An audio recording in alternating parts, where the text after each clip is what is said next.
নীলামল আছে আনা বেলঘরিয়া অঙ্গনের যে প্রযোজনা সেইটা, এবং সেটা এমন সুন্দরভাবে মঞ্চে এসেছে, সেদিনকে যারা উপস্থিত ছিলেন বহু মানুষ এসে অভিনন্দন জানিয়েছেন।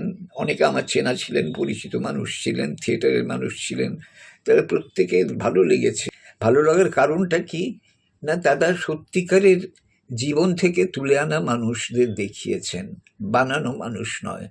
কিংবা যারা খুব সেলিব্রিটি, যারা খুব প্রতিষ্ঠিত মানুষ, তাদেরও নানা রকম সমস্যা আছে, নানা রকম, এ বিষয়ে কোনো সন্দেহ নেই, কিন্তু সেই সব মানুষদের দেখিয়ে কোনো কাহিনী রচনা করে আমাদের এন্টারটেন করতে চাননি।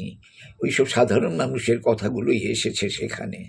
ঘর গেরস্থালির মানুষ যাদের আমরা দেখে এসছি এতদিন, এখনও আছেন, এখনও নানাভাবে তারা বিপর্যস্ত, নানাভাবে তারা দারিদ্র্যক্লিষ্ট, নানা রকম অন্যায় চলছে তাদের উপরে, বেঁচে থাকাটাই দুরূহ হয়ে উঠছে, সেই রকম মানুষদেরই দেখেছি। এই জন্যে, কিন্তু তাদের লড়াই থেমে নেই। ঠিক এই জন্যে ভালো লেগেছে নাটকটা, আজকের দিনে খুব প্রয়োজন।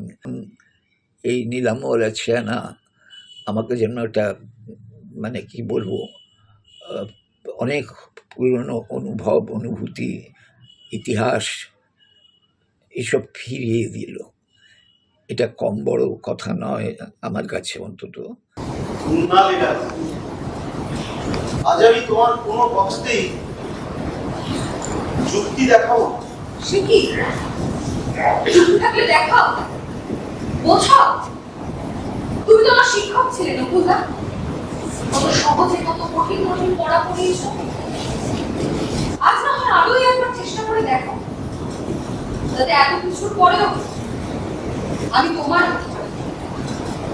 না, অন্যের কোনো যুক্তি হয় না।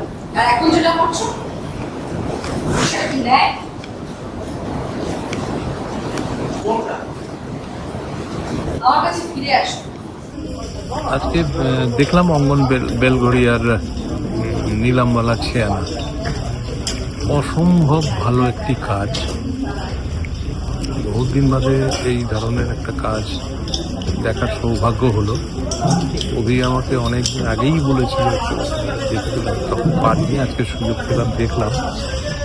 মানে